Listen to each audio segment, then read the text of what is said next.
Have you ever found yourself browsing real estate websites at around 11:45 at night? You take a look, you keep looking, you keep going, but nothing changes, because almost every single home you see is $500,000. And in that moment, the thought crosses your mind, am I going crazy, or are these prices completely out of touch with reality? Now I'm going to ask you something. Whether you've brought this up with someone you know before, your family, a relative, or someone you trust, I don't know. You probably have. But did anyone give you a real answer? Someone who explained it with numbers, with actual math, who said, here's exactly why it's so hard? Most likely not. Your family loves you, but they either don't know these numbers, or they brush it off with, they'll figure it out when the time comes. And so you sit there at night staring at a screen, asking yourself, am I doing something wrong? Sometimes you even feel like you can't make sense of any of it. I understand you. I went through the same things years ago. Don't worry, because your Uncle Sammy is here now. You're not alone. On this channel, I talk to you about the financial topics your family never mentioned, even if they knew, or simply never knew themselves. And I do it with plain language, simple math, and the full truth, even when the topics seem complicated. In today's video, I'm going to show you the numbers that real estate agents, banks, and mortgage brokers will never tell you. Let me say this up front. After you see these calculations, you will never look at those websites the same way again. I'm Sammy. If you're ready, let's begin. Do you know how much money you need to earn per year to truly afford a $500,000 home? Exactly $187,000. And this isn't for a luxury mansion with 3 bedrooms either. This is for an ordinary starter home. 3 bedrooms, laminate countertops, beige carpet. Now you might be thinking, you're exaggerating, Uncle Sammy, but be patient, because I'm going to walk you through exactly how we arrive at that number, step by step, and with each step, as the truth becomes clearer, you're going to feel a little more uncomfortable. Right now in America, in dozens of cities, Denver, Austin, Portland, Nashville, Raleigh, $500,000 is the floor. So what does $500,000 actually get you in these cities? Let's look together. A roughly 1,200 square foot home with 3 bedrooms, 2 bathrooms, and a backyard so small your dog can barely run around in it. An ordinary family home. Yes, unfortunately. So what is the average household income in America? $84,000. Which means the system is asking you to do this, earn $84,000 a year, and buy a home worth exactly 6 times that amount. Let's remember what the historically healthy home-to-income ratio used to be. 3 times your annual income. That ratio has now doubled, and everyone is acting like this is normal. Why is nobody saying this out loud? Because when your mortgage broker says you're approved, they've already earned their commission. When your real estate agent says this is normal for the market, they've already closed their sale. When the bank approves a loan at a 43% debt-to-income ratio, they've already secured their interest income.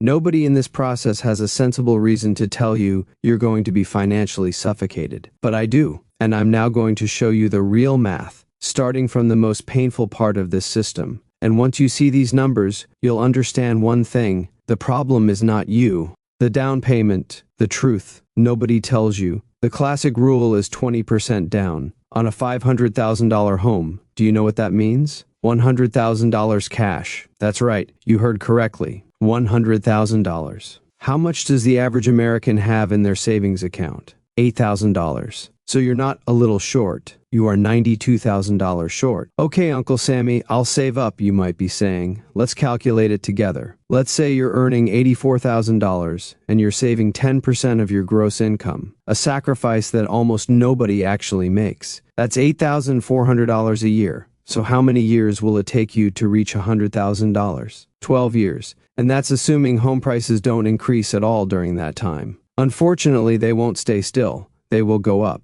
Now let's say you cleared the 20% down payment hurdle. You went in with 5% or 10% down. Congratulations, you've just unlocked a brand new line item, PMI. Private mortgage insurance. What is that? A penalty you pay every month for not being wealthy enough, around $200 to $400 per month. And this insurance protects the bank, not you. Look, we haven't even gotten to the mortgage payment yet, but you're already paying a penalty. Do you want to see the real number? The true monthly cost, the table nobody shows you. You put down 10%. You did whatever it took and somehow came up with $50,000. That leaves you with a $450,000 loan. At current interest rates, somewhere between 6% and 7%, what would your monthly mortgage payment be? $2,750 to $2,850. And remember, that number is only principal and interest. Property taxes, $4,000 to $8,000 per year. That's $500 per month on a conservative estimate. Homeowners insurance, climate change has driven premiums up, let's say $300 per month. Assuming your home isn't in a flood zone, a wildfire area, or a hurricane corridor. Maintenance and repairs, everyone ignores this one. But on a Sunday night at 11 p.m. when the water heater suddenly bursts, it has a wonderful way of reminding you it exists. The rule is simple. 1% of your home's value goes toward annual maintenance. On a $500,000 home, that's $417 per month. PMI, $300. Now let's add it all up. Mortgage, $2,850. Property taxes, $500. Insurance, $300. Maintenance, $417. PMI, $300. $450. Every single month, with nothing breaking down. What do financial advisors say? Don't spend more than 28% of your gross monthly income on housing. Now let's work backwards. If $4,367 represents 28% of your income, how much do you need to earn per year? $187,000. That's how we arrived at that number. And right now, what's running through your mind is, but how are people actually buying these homes? Great question. The Martinez family, successful on paper, but what's their reality? Both of them work in professional, good-paying jobs. Their combined annual income, $160,000. That's well above average. We can comfortably call the Martinez family upper middle class.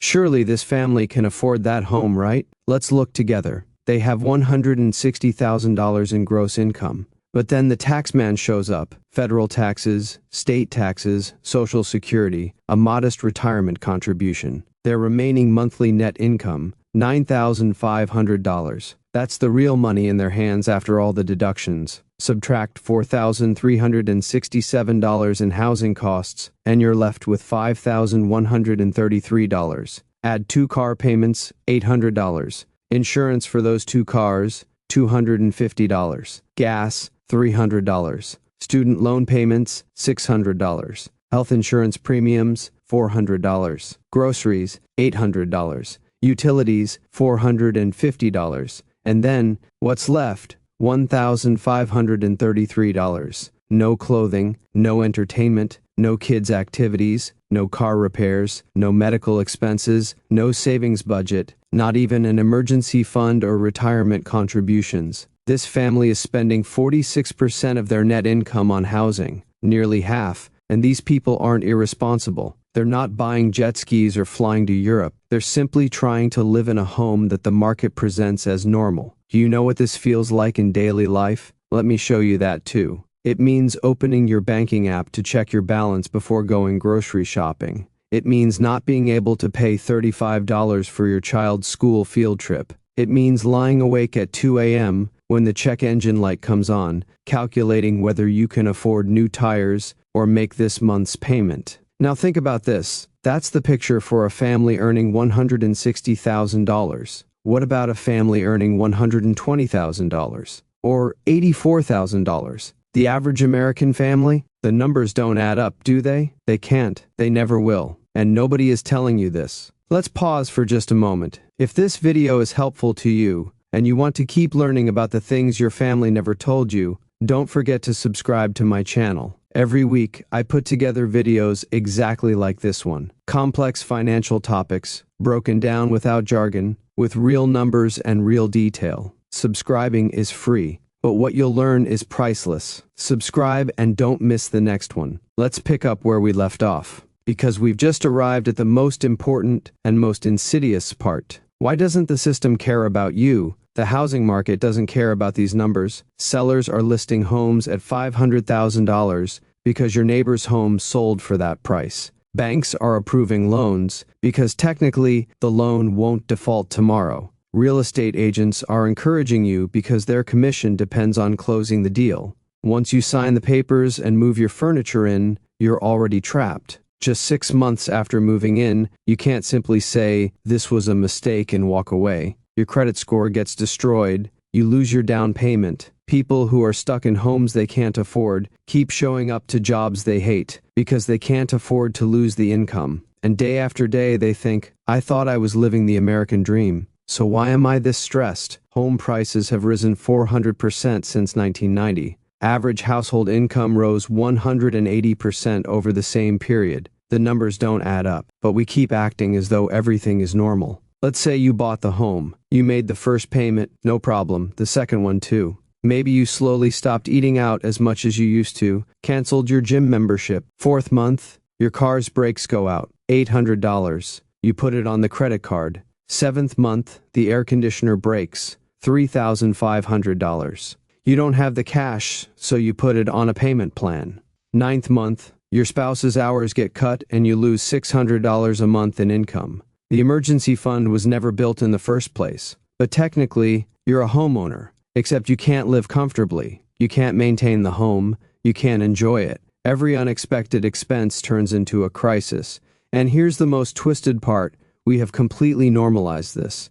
We've rebranded financial desperation as adulting. Can't furnish all 3 rooms at once? That's part of the journey. Having instant soup for dinner because every dollar goes to the mortgage? You're building equity. Even as the numbers scream at you, the cultural norm keeps whispering, buy it anyway. Your parents bought a home at your age, didn't they? Yes, but their home costs 3 times their annual income. Yours costs 6 times yours. Your friends are buying homes, sure, but you have no idea how much debt they're drowning in behind those freshly painted doors. Is renting a waste of money? Then what do you call taking out a loan you can't actually afford? So what can you actually do? This is where we need to have the real conversation. Because your Uncle Sammy isn't here just to say, the system is broken. I'm here to show you concrete steps. First, let's get one thing straight. There's no single answer to this question. Everyone has a different income, a different city, a different risk tolerance. But right now, there are a few critical steps that most people skip, and buying a home without taking these steps is like hiking through a forest without a map. Maybe you'll reach your destination somehow, maybe you'll get lost. Why leave that to chance? Here is your roadmap. Step 1.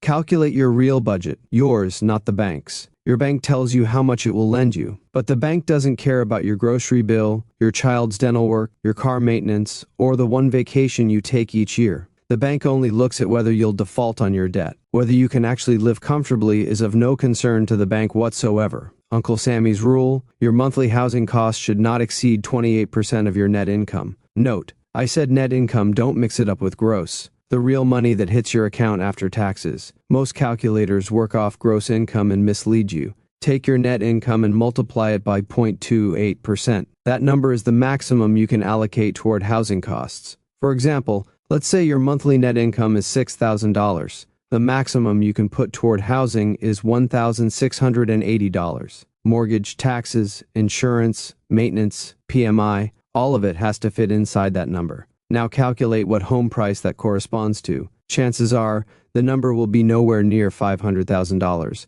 That result is your reality. Step 2. Run the affordability test. Most people never run this test, because nobody teaches it, but I'm teaching it to you right now. Before buying any home, ask yourself these 5 questions. First, after paying this home's total monthly costs, can I still save at least $500 every month? If the answer is no, this home is not right for you. Second, do I have a 3 to 6 month emergency fund, or will I have to wipe it out to make the down payment? Most people drain their emergency fund to cover the down payment. That is leaving the door wide open to financial disaster. Third, will I be able to keep contributing to my retirement account? Even if a home is presented as a wealth-building tool, what good is your home appreciating in value if your retirement account is empty? When you're 65 and sell your home, where are you going to live? Fourth, if my income dropped by 20% for 6 months, could I still make the payments on this home? Life rarely goes the way you plan. Job losses, health crises, economic downturns,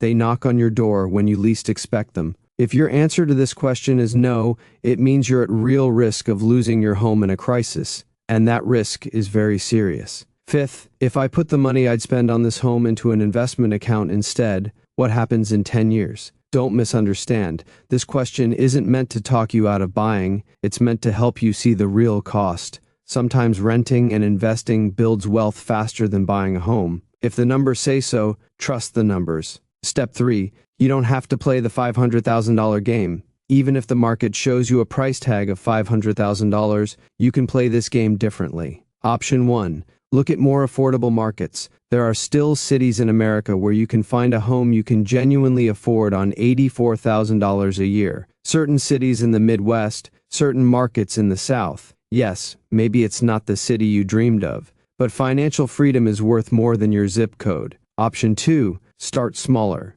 Your first home doesn't have to be your last. Buy a modest home for $250,000 to $300,000, build equity over 5 to 7 years, then move up. This is exactly what the generation before you did. Everyone starts their home ownership journey with a first home and works their way up. But right now, people are trying to make their first move a $500,000 home. That's why the numbers don't add up. Option 3. Keep renting and invest aggressively. I'm aware that in many cultures this option looks like failure, but the numbers don't say that. If you pay rent and invest the difference into an S&P 500 index fund, you may end up with better returns over the long run than if you had bought a home. This isn't a controversial claim. It's a calculable fact. Option 4. Wait. But don't just sit there waiting. Markets are cyclical. Interest rates change, prices correct. While you wait, what will you do? You can build your down payment, raise your credit score, establish your emergency fund, develop some kind of investing habit. Being ready to buy a home isn't just about money, it's also about financial discipline, and you can start building that discipline right now. Step 4. Use your credit score as a weapon. Most people don't take this seriously, but listen to me and take it seriously. On a DOE 500,000 home, a 0.5% difference in your interest rate translates to roughly $50,000 to $60,000 over 30 years. Just by optimizing your credit score, you can save tens of thousands of dollars. If your credit score is above 740, you're in good shape. If it's between 700 and 740, waiting a few months and optimizing your score could save you serious money down the road. If it's below 700, buying a home right now will cost you more, so start by fixing the score first. What do you do to fix it? Keep your credit card balances below 30% of your limit. Make your payments on time. Don't apply for unnecessary new credit. And don't close your old credit cards. The length of your credit history affects your score. Do these things and your score will rise meaningfully within 6 to 12 months. Step 5. Listen to the numbers, not your real estate agent. The last step, and maybe the most important one. Throughout the home buying process, everyone is going to try to sell you something. Your real estate agent will say, "This opportunity won't last." Your mortgage broker will say, "Rates are good right now." The seller will say, "There are other offers," to try to cloud your judgment. Set all of that aside. Ask yourself just one question. Do the numbers work for my situation? That's it. If the answer is no, that once-in-a-lifetime opportunity was never an opportunity for you in the first place. Sure, it might be an opportunity for someone else, but not for you, not given your circumstances. And that's okay. The market will always produce more homes, but recovering from a financial disaster takes years. Before you sign anything, run through this. Calculate the total monthly cost, compare it against 28% of your net income, and ask yourself those 5 questions. If the answers check out, buy it. If they don't, take a step back. It really is that simple and that clear. Final words. Right now you might feel like you've been priced out, shut out by numbers on a screen. Or maybe you feel like you're missing the homeownership train, like you're failing at a basic milestone of adulthood. You are not failing. The system is failing you. Home prices have left wage growth so far behind that what was accessible and ordinary for previous generations has become a luxury for most people today. A $500,000 home is not a reasonable starting point. It's not affordable on an average income. If the numbers don't work, there is nothing you need to force. The bank's risk tolerance and your capacity to sustain a life are not the same calculation. Never forget that. Stop looking at what you've been approved for. Look at what you can actually afford without turning your life into a financial juggling act. Ask yourself this question today. What does 28% of my monthly net income actually equal? Calculate that number. Start there. If the number you need to comfortably afford that ordinary $500,000 home is $187,000, maybe it's time to stop playing this game. Thank you for staying with me all the way through. In the next video, we'll be talking about another topic you've never been told about before. See you then. Take care of yourself.